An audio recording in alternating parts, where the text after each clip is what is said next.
চাঁচল 2 ব্লকের হবিনগরে শুক্রবার যুব তৃণমূল কংগ্রেসের নতুন কার্যালয়ের উদ্বোধন করলেন মালতীপুর বিধানসভা তৃণমূল কংগ্রেসের প্রার্থী আব্দুর রহিম বক্সী। এছাড়াও সেখানে এদিন উপস্থিত ছিলেন ভাকরি পঞ্চায়েতের সদস্যা খতিজা পারভিন, যুব তৃণমূল কংগ্রেসের ভাকরি অঞ্চলের সভাপতি শেখ জালাল, ভাকরি অঞ্চল তৃণমূল কংগ্রেসের চেয়ারম্যান আব্দুল বছর সহ অন্যান্যরা। ব্যুরো রিপোর্ট আমাদের চাঁচল। সঙ্গে থাকুন, দেখতে থাকুন আমাদের চাঁচল। আমাদের গ্রামের মেম্বার কেটে স্বাগত।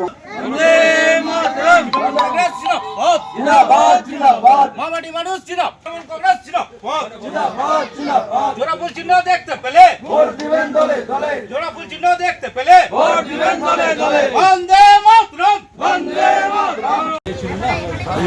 আমাদের গ্রামের মেম্বার বিশেষ করে হবিনগরে যুব সমাজ তারা একত্রিত হয়ে আমাদের গ্রাম পঞ্চায়েতের সদস্যকে সাথে করে নিয়ে, দলীয় নেতৃত্ব কর্মীকে সাথে করে নিয়ে, অসংখ্য মহিলা তারা সাথে আছেন। যেহেতু আমাদের সদস্য মহিলা, তিনারা সবাইকে সংগঠিত করেছেন এবং একটা অফিস যুবরা এখানে আজকে উদ্বোধন করলেন তৃণমূল যুব কংগ্রেসের নামে। একটা অফিস আছে আমাদের নির্বাচনের কার্যালয় মানিকনগরে, আর এটা হবিনগরে আজকে যুবর নামে একটা অফিস উদ্বোধিত। খুবই ভালো লাগছে। আমি প্রার্থী হিসাবে আমার অনেক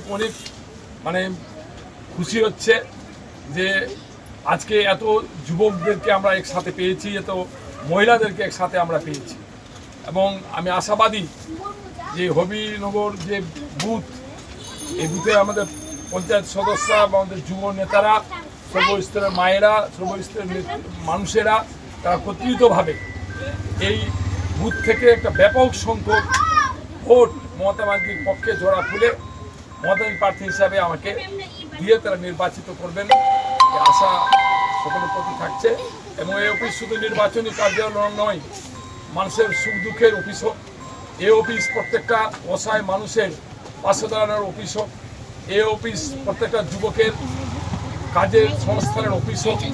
এই অফিস বার্ধক্য ভাতা নতুন নাম যুক্ত করার অফিস হোক। এই অফিস বিধবা ভাতা, এই অফিস কন্যাশ্রী, রূপশ্রী, স্বাস্থ্যসাথী, খাদ্যসাথী, যে সমস্ত মানুষ বাদ আছেন, লক্ষ্মীর ভাণ্ডার, তাদের নাম নথিভুক্ত করানোর, সংশোধন করানোর অফিস হোক। এই অফিস শুধু একটা নির্বাচনে ভোট করার অফিস নয়, মানুষের পাশে দাঁড়ানোর অফিসে রূপান্তরিত হবে আগামী দিনে। যুবকদের নেতৃত্বে, আমাদের পঞ্চায়েত সদস্যদের নেতৃত্বে আশা আমার আছে। যুবদের যে কর্মদক্ষতা, যোগ্যতা, উৎসাহ, উদ্দীপনা আমাকে প্রভাবিত করেছে। আমি আশা রাখছি আগামী দিনে আমি নির্বাচিত হয়ে যখন ফিরে আসবো, তখন এই যুবকদের পাশে দাঁড়িয়ে, এখানকার মানুষের পাশে দাঁড়িয়ে, পঞ্চায়েত সদস্যকে সাথে করে নিয়ে হবিনগরের সর্বস্তরের মানুষের সর্ব ধরনের উপকার যা মানুষের পক্ষে সম্ভব করার চেষ্টা আমরা করব।